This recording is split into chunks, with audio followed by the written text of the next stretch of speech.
بسم اللہ والصلاة والسلام علی رسول اللہ وعلی آلہ وصحبہ اجمعین رب اشرح لی صدری ویسر لی امری واحلل عقدۃ من لسانی یفقہوا قولی اللہم فقہنا فی الدین اللہم انا نسألک علما نافعا ورزقا طیبا وعملا متقبلا آمین یا رب العالمین۔ کلا ان کتاب الفجار لفی سجین، ہرگز نہیں، بے شک کتاب نامہ اعمال بدکاروں کا البتہ سجین میں ہے۔ آج ہم انشاءاللہ تعالی سورۃ المطففین کی آیہ نمبر 7 سے 9 تک سیکھیں گے۔ آیہ نمبر 7 شروع ہوتی ہے کلا سے، ہرگز نہیں، جس کے ہم دو مطلب سمجھ سکتے ہیں۔ ایک تو پہلا یہ کہ روک دیا گیا، منع کر دیا گیا، انکار کر دیا گیا ہر اس دھوکہ دینے والے کو جو دھوکہ دیتا ہے، اور کہ کبھی بھی دھوکہ نہ دو، ہرگز نہ دھوکہ دو، چاہے وہ ناپ تول میں ہے یا پھر کسی قسم کی ڈیوٹیز فرائض میں کمی ہے یا حقوق کسی کے چھین لینا، لے لینا، یا کسی کو کم کر دینا حقوق، اور آگے سے یہ سوچنا کہ میں نے تھوڑی کوئی بہت بڑا کوئی ظلم کر دیا ہے کسی کے اوپر، کیا ہو گیا اگر تھوڑا سا کسی کا حق مار لیا، تو یہ کوئی چھوٹی بات نہیں ہے، اس کو ہرگز چھوٹی بات نہ لو، چاہے ناپ تول میں تھوڑی سی کوئی کمی کر لینا۔ یہ ہم نے جیسے پچھلی آیات میں پڑھ چکے ہیں، اس کے بارے میں بعض اوقات لوگ 25 سینٹ 50 سینٹ صرف 50 سینٹ ہوتے ہیں، اس کی کمی کر لیتے ہیں اور اس کو کہتے ہیں اس سے کیا فرق پڑتا ہے۔ تو اس کو بالکل بھی چھوٹا نہیں سمجھنا، چھوٹا سا بھی دھوکہ، چھوٹا سا بھی کسی کا حق مار لینا بہت بڑا گناہ ہے، تو ہرگز اس کو معمولی بات نہ سمجھو۔ یہ ہو گیا کلا کا پہلا معنی۔ اور دوسرا کلا کا معنی ہے حقاً، یعنی یقیناً، اس میں کوئی شک ہی نہیں ہے۔ کس بات میں کوئی شک نہیں ہے؟ کہ یہ لکھا جا چکا ہے جو فجار ہیں ان کی کتاب میں، جیسا کہ یہ آیہ نمبر 7 ہمیں بتا رہی ہے۔ تو دیکھیں، ایک طرح کی یہ ایک بیچ کی آیات آپ سمجھ لیں، دوسرا ٹاپک شروع ہونے سے پہلے وہ پچھلی آیات کو بھی جوڑ رہی ہے، کلا جو ہے لفظ، اور اگلی آیہ کو بھی اس سے ملا رہی ہے۔ تو اب ہم اس سے سمجھتے ہیں کہ یقیناً، جیسے کلا کا میں نے دوسرا معنی آپ کو بتایا حقاً کا ہے، لیکن لکھا جا چکا ہے، جو کوئی بھی دھوکہ دیتا ہے، کوئی گناہ کرتا ہے کسی قسم کا بھی، تو وہ اس کی کتاب میں لکھا جا چکا ہے۔ جو بھی مجرم لوگ ہیں، گناہ گار ہیں، اور کیا اس آیہ میں آیا ہے لفظ فجار کا، تو فاجر کی کتاب میں، اس کے نامہ اعمال میں، اس نے جو گناہ اس دنیا میں کیا وہ فوراً ہی اسی وقت اس کے نامہ اعمال، اس کی جو کتاب ہے اس میں لکھا جا چکا ہے۔ اب دیکھیں یہاں پر ایک آپ بات کو نوٹ کریں کہ گناہ تو تھا تطفیف کا، پچھلی آیت میں مطففین کے بارے میں پڑھے تھے نا، تطفیف کا گناہ تفجیر میں بدل گیا۔ دیکھیں اللہ اکبر، کہ مطفف سے فاجر پر آ گئی یہ آیات، کہ وہ جس نے تھوڑا سا بھی دھوکہ کیا ہے، تطفیف کی ہے، وہ مطفف تھا، اصل میں اس نے کیا کی؟ اس نے تو فجور کیا، اس نے تو تفجیر کی، وہ تو فاجر بن گیا، کیونکہ دوسروں کا حق مارنا تھوڑا سا ہی ہو وہ بہت بڑا گناہ ہے، میجر کرائم ہے۔ سمجھ میں آئی آپ کو بات؟ کہ جو مطفف ہے وہ اب یہاں پر فاجر کہلایا گیا ہے۔ مطفف کیونکہ اس نے تطفیف نہیں کی، اس نے تو تفجیر کر ڈالی۔ اب ہم یہاں پر فجار کے لفظ کو دیکھتے ہیں۔ فجار جو ہے وہ فا جیم را جس کی جڑ ہے، فجر کا معنی ہوتا ہے پھٹ جانا، پھوٹ پڑنا، اور جیسے صلاۃ الفجر بھی ہم اس کا مقصد یہی ہم اس کو کہتے ہیں، کیونکہ یہ صبح جب نکلتی ہے اندھیری رات سے تو وہ صبح پھوٹ پڑتی ہے، اس کی جو وہ اپنی حدود ہے پار کر دیتی ہے، روشنی ہر جگہ پھیل جاتی ہے، ٹھیک ہے۔ اسی طرح یہ لفظ آپ نے پہلے بھی دیکھا ہوگا سورۃ الفطار میں، یاد ہے آپ کو پہلی 3 آیات؟ ذرا آپ میرے ساتھ دہرائیں۔ اذا السماء انفطرت وَإِذَا الْكَوَاكِبُ انتَثَرَتْ وَإِذَا الْبِحَارُ فُجِّرَتْ۔ تو یہ لفظ ہم پچھلی سورہ میں بھی دیکھ چکے ہیں. وہاں پر ہم نے کیا دیکھا تھا؟ آپ کو یاد ہے کیا بات ہو رہی تھی؟ آپ کو ہر سورہ میں اس کے الفاظ بہت اچھی طرح یاد ہونے چاہیے. اس سورہ میں بات ہو رہی تھی کہ قیامت میں جب سمندر پھوٹ پڑیں گے، ہے نا، ابل پڑیں گے، باہر آ جائیں گے، پھٹ جائیں گے، تو ادھر بھی ہم نے یہ بات اچھی طرح سمجھ لی تھی. تو جو حدوں کو پار کر دینا، اب اس سے آپ کو بہت اچھی طرح سمجھ آ جائے گا کہ فاجر جو ہوتا ہے وہ بھی کیا کرتا ہے، حدوں کو پار کر دیتا ہے.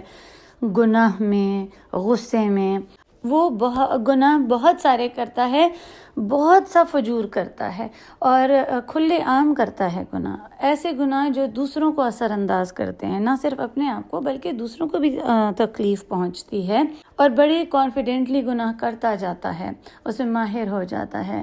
تو فجار جو ہے وہ فاجر کی جمع ہے، اور فاجر گناہ کرتا ہے، وہ ڈرتا بھی نہیں ہے، کھلے عام گناہ کرتا ہے، اسے کوئی خوف نہیں ہوتا کہ میری کوئی پکڑ ہوگی یا مجھے کوئی دیکھ لے گا. استغفر اللہ ربی. اور یہاں پر اللہ سبحانہ و تعالی بتاتے ہیں کہ کلا، ہرگز نہیں، تمہاری تو کتاب میں لکھا جا چکا ہے، وہ تو تمہارا گناہ پکڑا جا چکا ہے، تو تمہاری نامہ اعمال میں وہ لکھا جا چکا ہے گناہ. جو کتاب، جو نامہ اعمال سجین میں ہے، کلا ان کتاب الفجار لفی سجین. یہاں پر دنیا میں بھی اگر کوئی گناہ کرتا ہے، اس کا فیصلہ کیا جاتا ہے، ٹرائل ہوتا ہے، اگر وہ گناہ گار ثابت کر دیا جاتا ہے تو کیا ہوتا ہے، اس کو جیل بھیج دیا جاتا ہے. اور پھر جیل میں کیا ہوتا ہے، اس کے ساتھ اس کا جو بھی جرم کیے ہوتے ہیں، اس کے جرائم اس کے ساتھ جیل میں جاتے ہیں. جو بھی اس نے گناہ کیا ہوتا ہے، وہ جتنا بھی ریکارڈ ہوتا ہے وہ مجرم کے ساتھ ہی رکھا جاتا ہے، کہیں اور الگ سے نہیں رکھا جاتا. تو جیل میں مجرم کے ساتھ سارے اس کے جو گناہ ہوتے ہیں، جو اس کے کرتوت لکھے ہوتے ہیں، ادھر ہی ہوتے ہیں.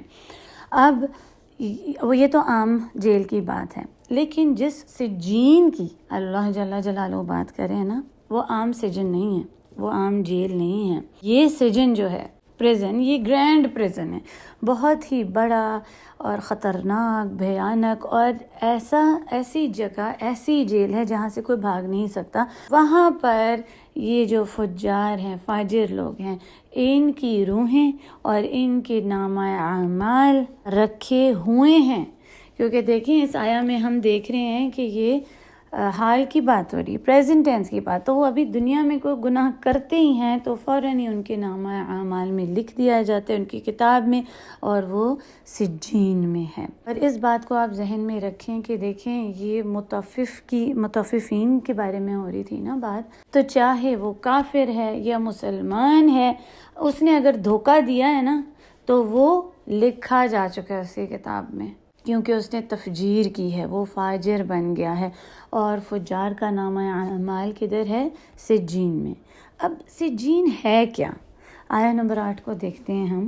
وَمَا أَدْرَاكَ مَا سِجِّينٌ. اور کیا چیز تمہیں بتائے، تمہیں کون اس بارے میں بتائے، یا تم کیا سمجھ سکو، تم اس کے بارے میں کچھ جان ہی نہیں سکتے کہ سجین ہے کیا. یہ جو قید خانہ ہے، یہ جیل ہے، یہ ہے کیا؟ یہ آیا اللہ جل جلالہ کا غصہ بتا رہی ہے. جو سوال ہے نا، سوالی انداز میں ہے یہ آیا، تو یہ اللہ کا غصہ بتا رہی ہے، معاذ اللہ. تو جو سجین ہے، قرآن و سنت سے ہمیں کیا پتہ چلتا ہے کہ سجین کیا ہے؟ سجین تو نام ہے اس جگہ کا، اس قید خانے کا، اس جیل کا، جہاں پر بدکار روحیں، جو فجار ہیں، ان کی روحیں اور ان کے نامہ اعمال رکھے جائیں گے. وہ ادھر بند ہوں گی، ادھر قید ہوں گی. دوسری رائے یہ بھی ملتی ہے کہ سجین کتاب کا بھی نام ہے، جو اس نامہ اعمال ہے، اس جو کتاب ہے اس کا نام بھی سجین ہے. پھر دوسری بات یہ بھی ہے کہ جو آخری سٹیٹمنٹ ہے، آخری یعنی کہ فیصلہ ہے، حتمی فیصلہ جو کسی کے بارے میں دیا جاتا ہے نا، تو وہ اس کتاب کے اندر لکھا ہوگا کہ ان فجار کا آخری ٹھکانہ جو ہے وہ سجین ہے. ٹھیک ہے، یہ بھی رائے ہے. اب جو صحیح رائے ہے اور جو صحیح بات ثابت ہوتی ہے وہ یہی ہے کہ یہ جگہ ہے جہاں پر بدکار روحیں اور ان کے نامہ اعمال قید کیے جائیں گے، ادھر رکھے ہوں گے، اور یہ بہت ہی زیادہ تنگ، اندھیری، نیچی گہری جگہ ہے، جہاں پر نہ کوئی روشنی ہے، نہ کوئی خیر ہے، نہ کوئی برکہ ہے، ملعون ہے یہ جگہ، اور یہاں سے کوئی بھاگنے کا سوال ہی پیدا نہیں ہو سکتا، کوئی یہاں پہ جو پہنچ جائے ادھر سے نکل نہیں سکتا، ٹھیک ہے۔ سجین جو ہے وہ سجن سے ہے۔ اب یہ جو قید خانہ ہے، جیل ہے، یہ ہے کہاں پر؟ اس کے بارے میں یہ آتا ہے کہ یہ 7 زمین کے نیچے ہے۔ استغفر اللہ ربی، اتنی گہری ہے۔ دیکھیں ہم تو یہ سمجھتے ہیں کہ زمین کے نیچے مٹی ہے، پتھر ہیں، کرسٹ مینٹل ہو گیا، وہ ہے، پانی ہے اور آگ ہے، بس ہمارے تو ذہن میں یہ ہے نا، لیکن دیکھیں اس زمین کے نیچے بھی اور 7 زمینیں ہیں۔ جیسے کہ ہمارا جو یہ آسمان ہے وہ پہلا آسمان ہے جس کو ہم دیکھتے ہیں، ہمارے تو نظر میں یہی ہے نا، بس یہ ایک ہی آسمان ہے، لیکن 7 سماوات ہیں، 7 اور آسمان بھی ہیں، اور ہر آسمان کا اپنا سپیس ہے، پورا یونیورس، گیلیکسیز ہیں، تو یہ تو دنیا کا آسمان ہے۔ اور پھر ہم یہ بھی جانتے ہیں کہ جو جنہ ہے اس کے بھی لیولز ہیں۔ رسول اللہ صلی اللہ علیہ وسلم جب معراج پر گئے تھے تو وہ جنہ کے بھی مختلف لیولز پر گئے تھے، ہر لیول پر انہوں نے ایک نبی سے ملاقات کی تھی، تو اوپر کی طرف بھی لیولز ہیں، اور جب ایک نیک روح، ایک نیک انسان مر جاتا ہے تو اس کی روح اوپر لے کر جائی جاتی ہے، اور جیسے ہی وہ جنت کے دروازے پر پہنچتی ہے، اس کا نام لیا جاتا ہے تو اس کے لیے جنت کے دروازے کھول دیے جاتے ہیں، سبحان اللہ۔ اور اس کے برعکس جو بدروح ہوتی ہے، فاجر لوگ ہوتے ہیں، جب وہ مر جاتے ہیں ان کی روح بھی جب اوپر لے کر جائی جاتی ہے، جب اس کا نام لیا جاتا ہے تو کیا ہوتا ہے؟ کیا جنت کے دروازے کھولے جاتے ہیں؟ لا تفتح لهم ابواب السماء، ان کے لیے جنت کے دروازے نہیں کھولے جاتے، اور انہیں نیچے گہرائی میں زمین کے پھینک دیا جاتا ہے۔ یہ جو سجین ہے اس کے اندر گہری زمین میں ان کی روحیں ڈال دی جاتی ہیں۔ زمین میں کتنی گہرائی میں یہ ہم نہیں جانتے، جیسے کہ اوپر جنت میں جتنا اوپر لیولز میں جاتے ہیں تو درجات کہلاتے ہیں، اسی طرح جہنم کی جتنی گہرائی کے لیولز ہیں ان کو درکات کہلاتے ہیں۔ بہت ہی نیچے گپ اندھیرا ہے، واللہ اعلم یہ جہنم ہی کا کوئی حصہ ہے، اس کے بارے میں کوئی نہیں جان سکتا۔